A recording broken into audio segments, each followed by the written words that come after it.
평안하셨습니까? 예, 오늘 귀한 자리에 우리 여러분과 함께 말씀을 연구하게 돼서 참으로 반갑습니다. 오늘날 세상은 너무나 빠른 속도로 변하고 있습니다. 예, 그런데 이 다니엘은 이 마지막 때를 가리켜서 이렇게 말했습니다. 다니엘 12장 4절입니다. 다니엘 12장 4절. 다니엘아, 마지막 때까지 이 말을 간수하고 이 글을 봉함하라. 많은 사람이 빨리 왕래하며 지식이 더하리라. 이때는 언제라고요? 마지막 때입니다. 많은 사람이 빨리 왕래하며 그 다음에는 지식이 더하리라. 여기서 말하는 지식은 어떤 지식을 말할까요? 예, 물론 그런 지식도 있겠지만 이 과학도 발달하고 모든 면에서 지식이 더합니다. 그런데 우리가 생각하는 지식은 성경을 기반으로 하는 지식이죠. 그래서 특별히 선지자께서는 이렇게 증언하셨어요. 각 시대의 대쟁투 356페이지. 각 시대의 대쟁투 356페이지에는요. 세 천사의 기별과 관련해서 종교적 대각성이라고 하는 장에 보시면 구속역사 1541페이지 오른쪽 단에서 위에서 두 번째, 이런 기별은 과거에 전파된 일이 전혀 없다. 또한 바울도 그런 기별을 전한 일이 없었음을 우리는 알고 있다. 그는 형제들에게 주님의 재림이 먼 미래에 있을 것이라고 가르쳤다. 개혁자들도 그 기별을 전하지 아니하였다. 마틴 루터도 심판은 그 당시로부터 약 300년 후에 있을 일이라고 하였다. 그런데 1798년 이후로 다니엘서가 개봉되고 무슨 지식은요? 예언의 지식은 증가되었으며 많은 사람이 심판이 가까웠다는 엄숙한 기별을 전하기 시작하였다. 예. 모든 방면의 지식이 더해졌어요. 증가됐어요. 그런데 우리는 특별히 어디에 주목해야 되느냐? 예언의 지식이 증가되었다는 것입니다. 예언의 지식이. 자, 그러면 지식이 증가된 만큼 그리스도인들은 그 지식에 따라가야 되겠죠? 근데 라오디게아 기별은 그렇지 못하다는 것을 말해줍니다. 계시록 3장 17절은 내가 말하기를 나는 부자라 부요하여 부족한 것이 없다. 그 생각은 누가 하는 생각이죠? 라오디게아 교회 사자는 부자다. 그래서 부족한 것이 없다. 그건 라오디게아 사자의 생각이고, 참된 증인의 생각은 공고한 것과 가련한 것과 가난한 것과 눈먼 것과 벌거벗은 것을 알지 못하도다. 사실 부자의 반대는 뭡니까? 가난한 거죠. 여기 5가지가 제시됐어요. 곤고한 것, 가련한 것, 가난한 것, 눈먼 것, 벌거벗은 것. 근데 부자의 반대는 가난밖에는 해당 사항이 없어요, 사실은. 그런데 중요한 것은 영적인 상태에서 부족하다는 것입니다. 자, 1844년 당시만 해도 첫째 천사의 기별로 그들은 재림을 기다리게 됐죠. 그런데 시간이 지나면서 둘째 천사, 그리고 셋째 천사, 지금은 계시록 18장 천사의 시대라고 우리가 말을 하는데, 예언의 지식은 점점 증가해요. 그러면 그 지식에 부응하는 것만큼 라오디게아 교회 사자도 부요해져야 되는데 오늘날은 그렇지 못해요. 화해 선지자의 글을 뭐라고 말하죠? 화해 선지자의 글을 예언의 신이다. 여러분 이 말을 잘 이해를 하셔야 돼요. 예언의 지식이 증가한다는 말은 예언의 신이 그것을 통해서 증가되고 있다는 것입니다. 그런데 이 예언의 신을 오늘날 부인하는 사람 또는 일부만 수용하는 사람들은 다 가난한 사람들이에요. 절대 부자가 아니에요. 왜? 증언의 말씀은 계속 예언의 신을 통해서 우리가 말씀에 또는 증언에 부요한 사람이 되도록 하고, 특별히 예언의 지식이 점점 증가됨에 따라서 우리도 부요하게 돼야 되는데 오히려 예언의 신을 부인하고 그 다음에 일부만 받아들여요. 결국 가난하다는 얘기겠죠. 예. 자, 이 지식들은 자꾸 증가되는데 재림교회는 무엇을 믿습니까? 재림교회 뭘 믿어요? 이제 그것을 말해주는 게 제7일 안식일 예수 재림교회의 기본 교리 몇 가지가 있죠? 28가지. 그래서 그들은 우리는 기본적으로 이런 것들을 믿는다 하고 표방을 하죠. 자, 그런데 개혁운동은 무엇을 믿습니까? 이것에 반해서 신앙의 원칙 37개나 있어요. 37개. 물론 37개가 28개보다는 많죠. 자, 그런데 오늘 우리가 생각해야 될 것은 이 28개, 이 37개 중에 가장 중요하게 생각해야 할 것은 무엇입니까? 28개 중에 또는 37개 중에. 자, 여러분, 각 교회마다 이름이 있어요. 장로교회, 침례교회, 감리교회, 성결교회, 순복음교회, 다 교회마다 이름이 있는데 그 이름은 곧 그 교회의 특징이에요. 자, 장로교회의 특징은 뭡니까? 장로가 가장 중요해요. 침례교회는요, 다른 데는 다 세례인데 여기는 침례를 줘요. 감리교회는 또 감리가 중요해요. 감독자. 그 다음에 성결교회는요, 성화를 매우 중요하게 여겨요. 순복음교회는 순복음을 중요하게 여겨요. 자, 그러면 안식교는 뭐를 중요하게 여기나요? 네, 안식일. 그런데 재밌는 게요, 이 백과사전, 이 인터넷에 백과사전을 찾아보면 다른 사람들은 그 교회를 안식교, 안식일 교회라고 부르는데 정작 본인들은 자기를 뭐라 그래요? 재림교회라고 불러요. 근데 왜 이런 현상이 벌어졌느냐 하면 다른 교회들은 그 이름의 한 가지만을 강조했는데 이 안식일 교회, 재림교회만 두 가지를 강조했어요. 그래서 정식 명칭이 뭐냐면은 제7일 안식일 예수 재림교회가 이게 정식 이름이에요. 교회의 이름. 다시 말하자면 여긴 두 가지가 나오죠. 하나는 안식일, 하나는 재림이에요. 자, 그런데 여러분, 안식일이 중요합니까? 재림이 중요합니까? 하나만 택하라면요, 하나. 네, 여기서 이제 잘 생각하셔야 돼요. 이 제7일 안식일 예수 재림교라는 이 명칭은 1860년에 채택이 됐지만 실제적으로 교회 조직은 대총회가 조직되면서 1863년에 조직이 됐어요. 그런데 우리 선구자들은 뭐를 중요하게 여겼다고요?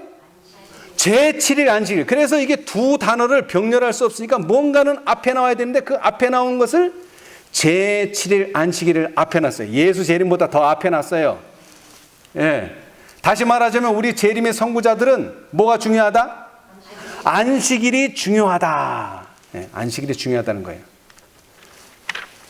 자, 그런데 사실 우리가 말하는 이 안식일은 첫째 천사의 기별입니까? 둘째 천사의 기별입니까? 셋째 천사의 기별입니까? 셋째예요. 그러면 어디에 나와야지 셋째가 되죠? 첫째가 나오고 둘째가 나와야지 셋째가 나오는 거 아니에요? 그런데 교회 이름에서는 뭐부터 나와요? 셋째부터 나와요. 이게 잘못된 거예요. 이름부터 잘못됐어요. 그런데 왜 이렇게 되었는가? 거기에는 원인이 있겠죠. 왜냐하면 이 이름을 만들 당시 1860년, 1863년의 교회의 상태는 이미 라오디게아 상태에 빠져 있었어요.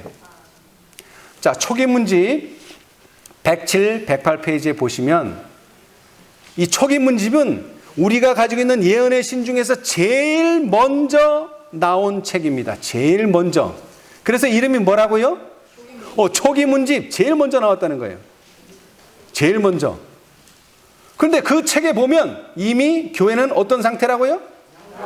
네, 그게 1851년, 그 머릿말에 보시면, 초기문집 머릿말에 보시면 1851년 8월로 돼 있는데, 이 책이 나올 당시에 이미 화이선지자는 교회 상태가 뭐라고요? 라오디게아 상태에 빠졌다라고 말하고 있어요.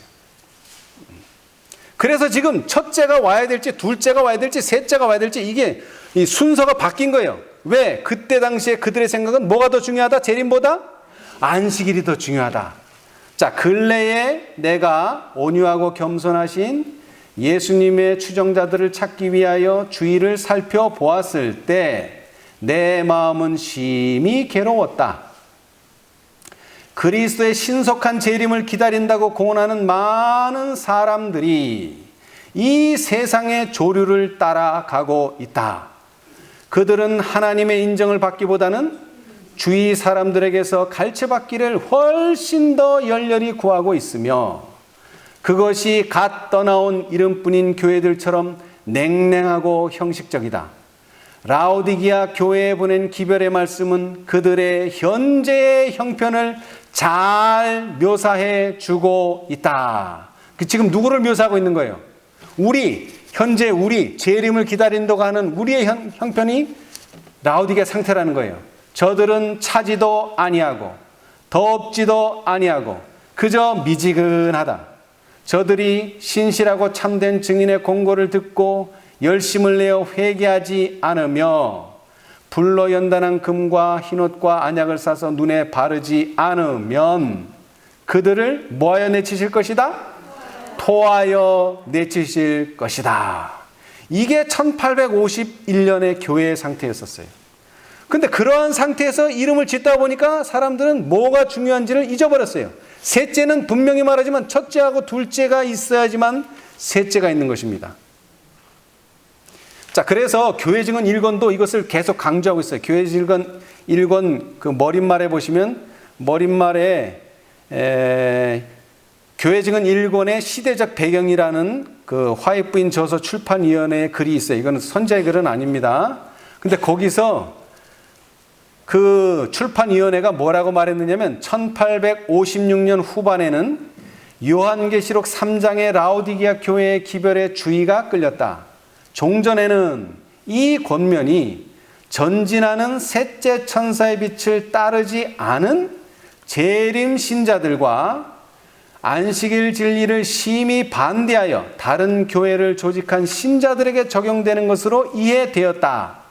전에는 밀러주의자들, 첫째 천사와 둘째 천사의 기별을 전했지만 안식일은 안 받아들인 사람들이 라오디게아 상태에 빠졌다고 그렇게 이해를 하고 있었어요. 그런데 이제 그들은 스스로를 미지근하여 참된 증인의 권고에 유의할 필요가 있는 사람으로 보았다. 2년 또는 그 이상의 기간에 걸쳐서 신자들은 이 기별에 의하여 크게 감동되었고 그 기별이 그들을 셋째 천사의 큰 외침 가운데로 직접 인도해 주기를 기대했다. 근데 그렇게 될 수 없어요. 왜? 그들은 뭘 우선시하기 때문에 제7일 안식일을. 그러면서도 자기네는 자기네를 부를 때 재림교회라고 불러요. 세상 사람들은 재림교회라고 인정 안 해요. 왜? 재림 얘기보다는 안식일 얘기를 더 많이 하니까. 예. 사실 제7일 안식일 예수 재림교회가 아니라 예수 재림 제7일 안식일 교회가 이게 정확한 교회의 이름이 됐었어야 됐어요. 그러면 첫째 천사의 기별 재림이 먼저 나오고 그 다음에 셋째 천사의 기별이 나중에 나오니까 순서대로 되잖아요.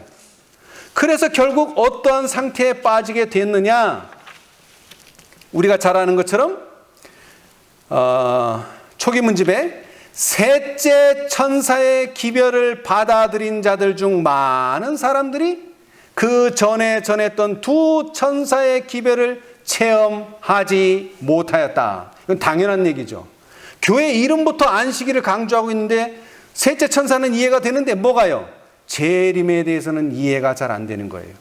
사단은 그것을 알고 그의 악한 눈을 그들에게 돌려 저들을 넘어뜨리려 하였다. 그러나 셋째 천사는 저들을 지성소로 향하게 하였으며 과거의 기별들의 경험을 가진 자들은 그들에게 하늘 성소의 길을 가르쳐 주었다. 많은 사람들이 세 천사의 기별 가운데 있는 완전한 진리의 연결을 보고 그 순서대로 즐거이 받아들여 믿음으로 예수님을 따라 하늘 성소로 들어갔다. 이 기별들은 하나님의 백성들에게 닻이 된다고 하였다.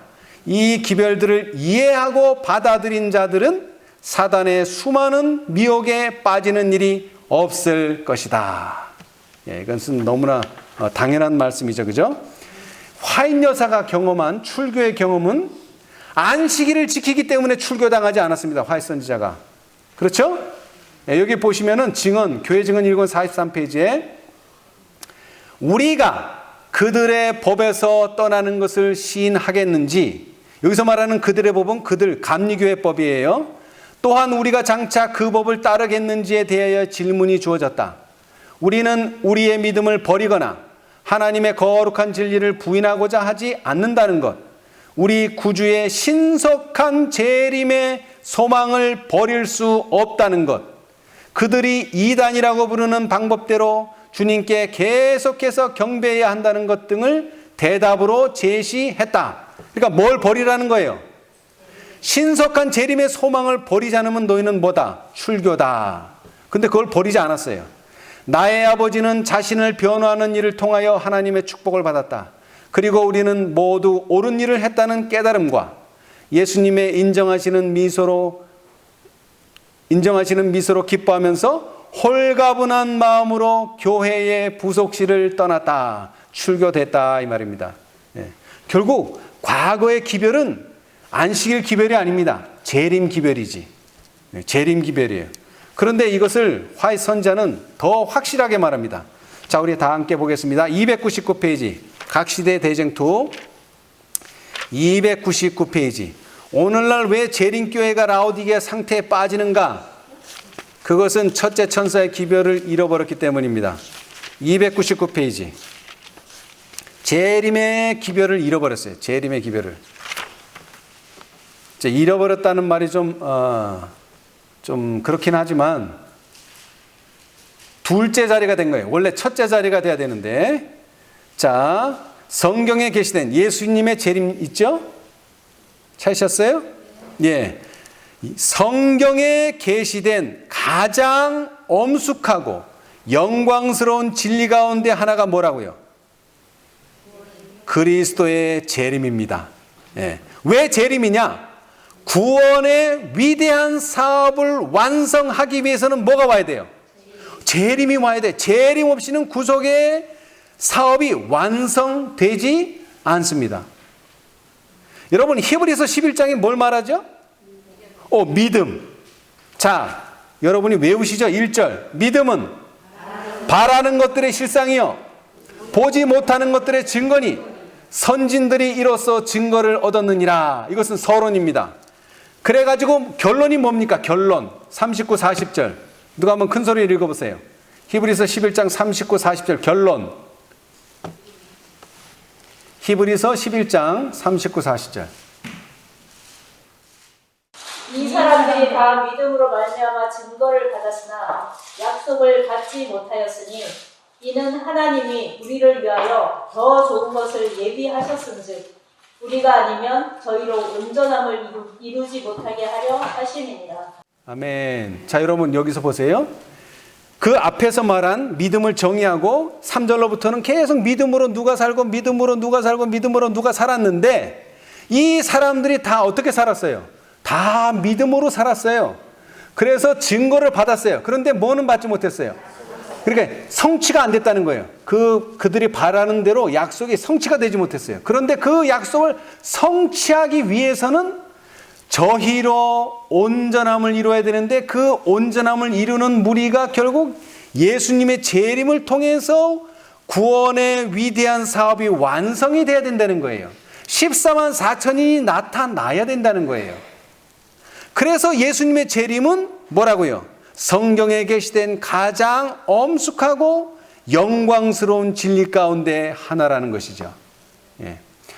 자, 그 다음 읽어보겠습니다. 각시대 대쟁투. 오랫동안 사망의 음침한 골짜기에서 방황하도록 버려졌던 하나님의 백성들에게 부활이요 생명이신 그리스도께서 당신의 버림받은 백성들을 본향으로 데려가기 위하여 다시 오신다는 약속은 귀중하고 기쁨에 넘치는 소망을 주고 있다.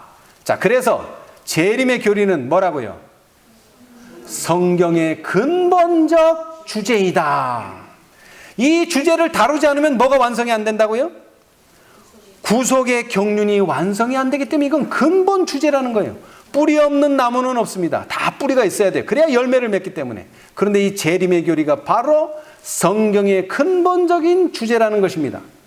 인류의 시조 아담과 하와가 에덴 동산에서 슬픈 발걸음을 돌이킨 후부터 믿음의 자녀들은 파괴자의 세력을 깨뜨리고 잃어버린 낙원을 다시 회복시켜줄 언약의 구주가 나타나기를 고대해 왔다.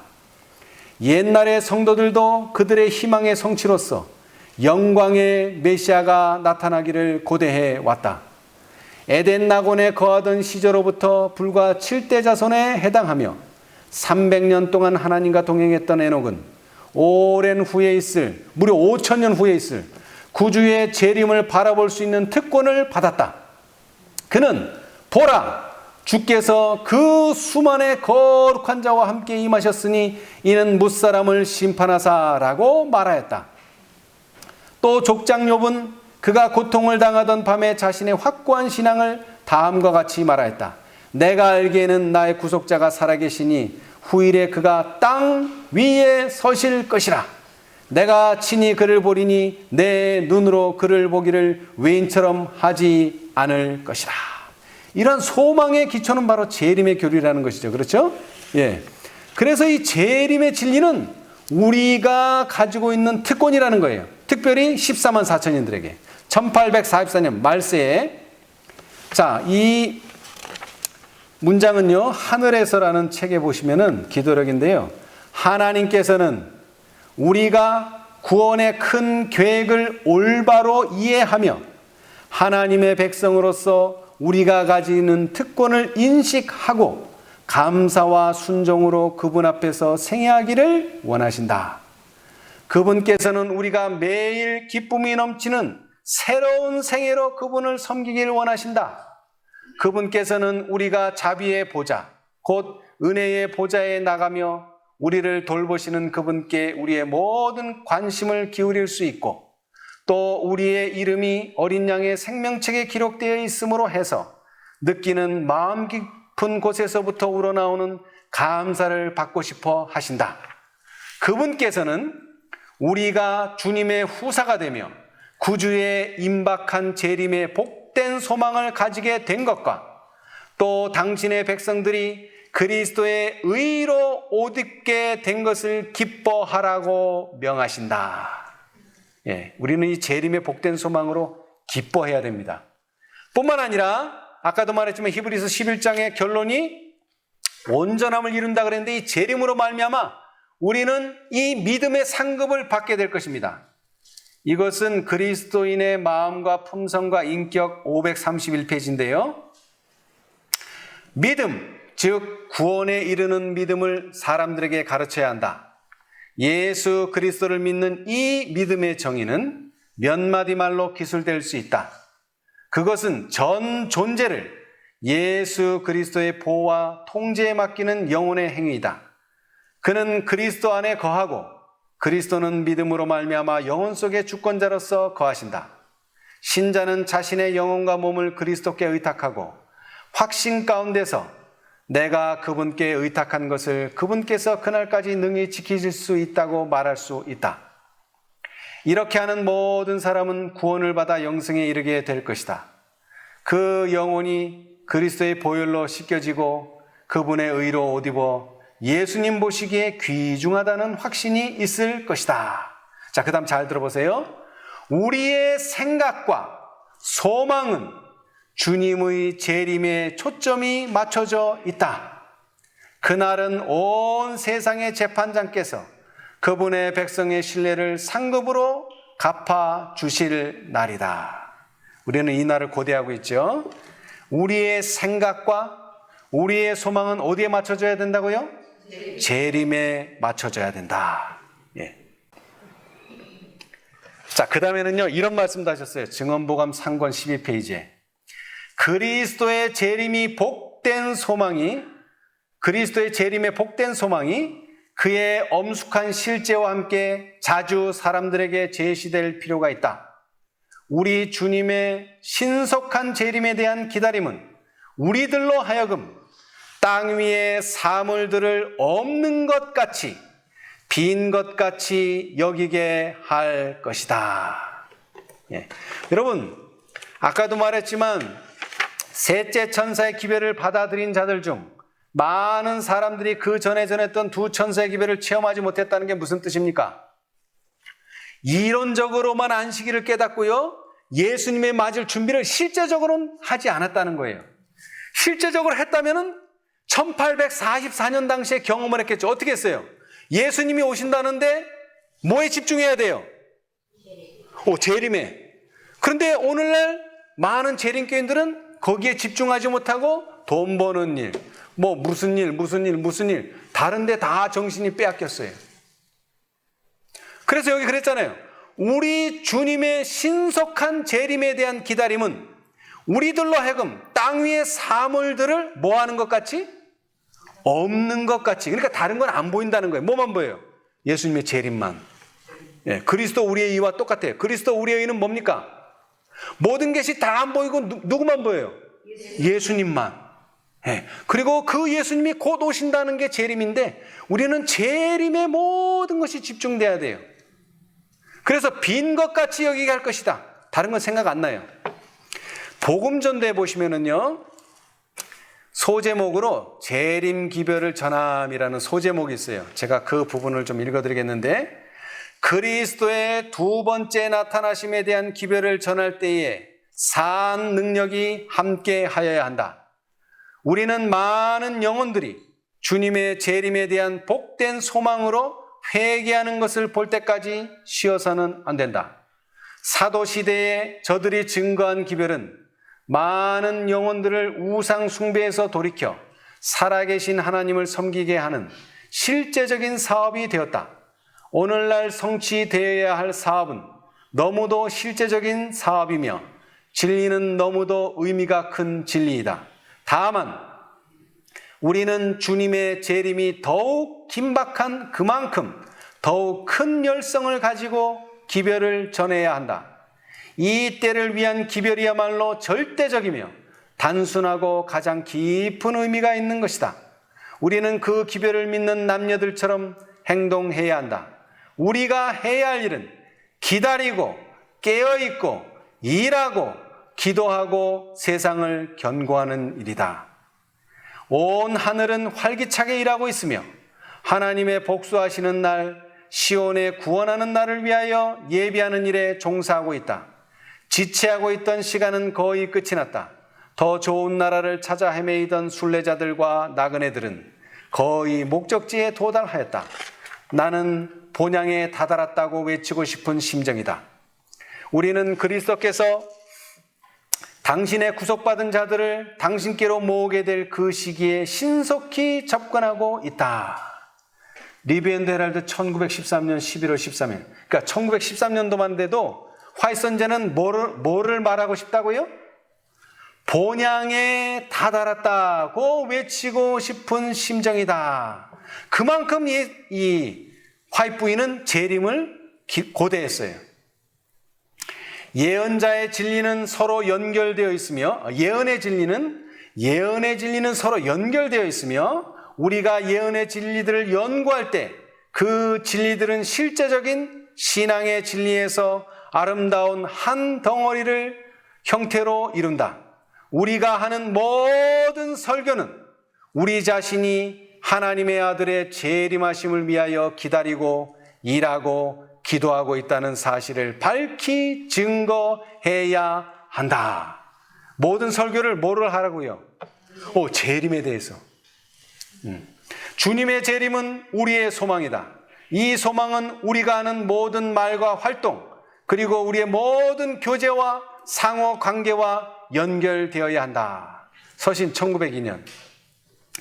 그리스도의 재림의 소망에 대한 이해는 흘러온 모든 역사를 설명해주는 열쇠가 되며 장래의 모든 교훈들을 가르쳐주는 관건이 된다. 뭐가요? 재림의 소망이. 근데 우리는 재림을 그렇게까지 생각하고 있지 않다는 게 문제입니다. 자, 인자의 재림에 대한 문제는 사람들 앞에 항상 제시해야 할 놀라운 주제가 되어야 한다. 이 문제야말로 우리 설교에서 결코 빼놓아서는 안 된다. 영원한 실제가 정신적 안목에 언제나 머물고 있어야 한다. 그리하면 세상에 대한 매력은 사실 그대로 무익한 허영으로 드러날 것이다. 우리는 세상의 허영, 영광, 재물, 명예, 쾌락 등과 어떠한 관계를 가져야 할 것인가? 우리는 우리 주 예수 그리스도의 영광스러운 재림에 대한 복된 소망을 위하여 기다리고 바라며 기도하고 있는 순례자들이며 나그네들이다. 만일 우리가 이 사실을 믿고 실제적인 생활에 적응한다면 얼마나 활기찬 행동이 믿음과 소망을 고무시킬 것인가?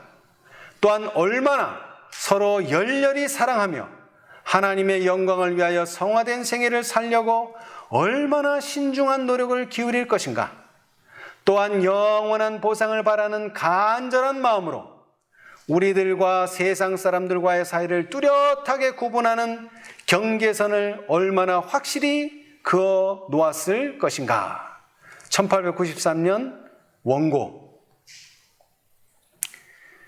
자, 그리고 마지막으로요. 그리스도께서 오신다는 진리는 모든 사람들 앞에 제시되어야 한다. 이것이 바로 복음전도 219페이지서부터 220페이지까지 있는 말씀인데요. 정말 여러분, 우리는 그리스도께서 오신다는 진리를 모든 사람들 앞에 제시해야 합니다. 예. 자, 우리 다 함께 이제 보겠습니다. 각 시대 대쟁투 373페이지. 여러분, 재림, 예수님의 재림 우리가 어떻게 준비해야 할까요? 이것이 가장 중요한 문제죠. 자, 373페이지. 각 시대 대쟁투 373페이지. 재림을 우선시하는 사람들은 벌써 준비에 반은 시작한 겁니다. 373페이지. 기별을 받아들인 사람들은 373.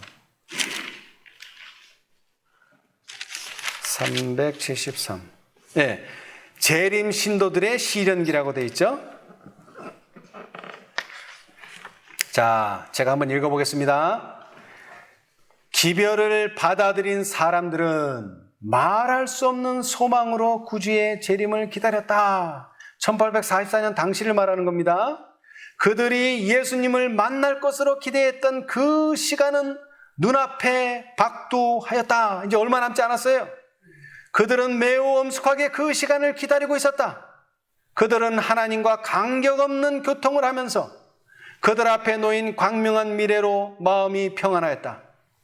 그 희망과 신뢰를 경험했던 사람들은 당시에 그 귀중한 기다림의 시간을 도무지 뭐 할 수 없었다고요? 잊어버릴래야 잊어버릴 수가 없었어요. 그날을 몇 주일 앞두고 그들은 대부분 세속적 사업을 그쳤다. 진실한 신자들은 마치 죽는 사람이 임종시에 몇 시간 동안 세상 사물을 초월하여 명상하는 것처럼 자기들의 마음속의 생각과 감정을 살펴보았다. 승천 예복은 전혀 만들지 않았다. 그러나 구주를 영접할 준비가 되었다는 내적 증거의 필요성, 곧 그들의 심령의 순결을 나타내는 흰옷, 그리스도의 속죄하시는 피로 죄에서 깨끗하게 된 품성을 가져야 할 필요성을 느꼈다. 하나님의 백성이라고 공언하는 자들이 지금도 그때와 같이 스스로를 살피고 열렬하고 확고한 신앙을 가진다면 얼마나 좋을까? 만일 그들이 오늘날에도 그렇게 하나님 앞에 겸비하고 은혜의 보좌 앞에서 탄원한다면 그들은 지금 그들이 가진 것보다 훨씬 더 어떠한 경험? 풍부한 경험, 예수님이 바라는 라오디게아 교회의 참된 증인이 요구하는 풍부한 경험을 가지게 되었을 것이다. 근데 뭘 잃어버리니까? 이 재림의 소망과 경험을 잃어버리니까 셋째 천사, 그저 안식일만 남은 거예요. 오늘날에는 기도하는 일이 너무도 적고 중심으로 죄를 깨닫는 일이 너무 적다.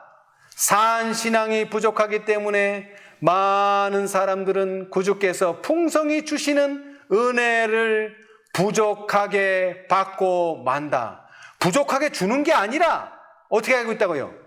부족하게 받고 있어요. 왜? 기도도 등한히 하고 이 풍부한 경험을 등한히 하니까 하나님께서, 예수님께서 풍성히 안 주셔서가 아니라 그들이 적게 받고 있다는 것입니다.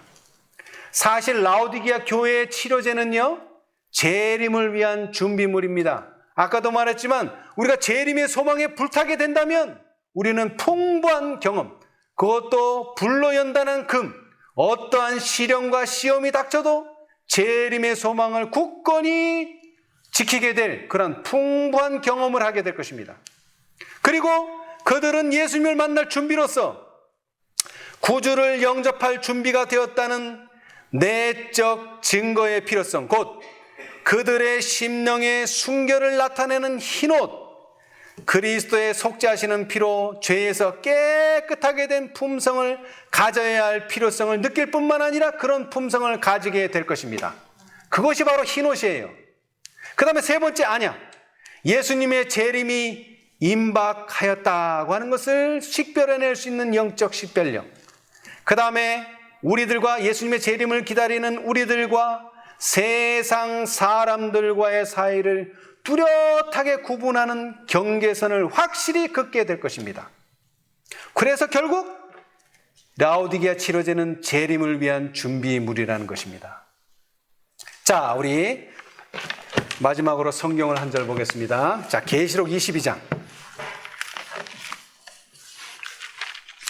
여러분, 예수님 만날 준비가 되셨습니까?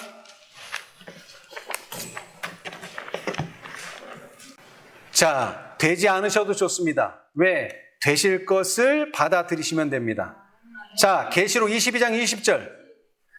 여태까지 제가 한 모든 말씀의 축이야. 이것들을 예수님이 곧 오신다고 하는 이 재림의 교리, 성경의 근본 교리요, 구속경륜을 완성시키는 이 재림 교리, 이것을 증거하기 위해서 다니엘서와 계시록이 주어졌습니다. 모든 구속의 경륜을 마칠 수 있도록 이것들을 증거하신 이가 가라사대 내가 어떻게 오리라? 진실로 속히 오리라. 그랬을 때 우리는 뭐라고 대답해야 됩니까? 아멘. 주 예수여 오시옵소서. 이렇게 고백할 수 있는 우리 모두가 되시기를 간절히 바라면서 오늘 말씀 마치겠습니다. 아멘. 감사합니다.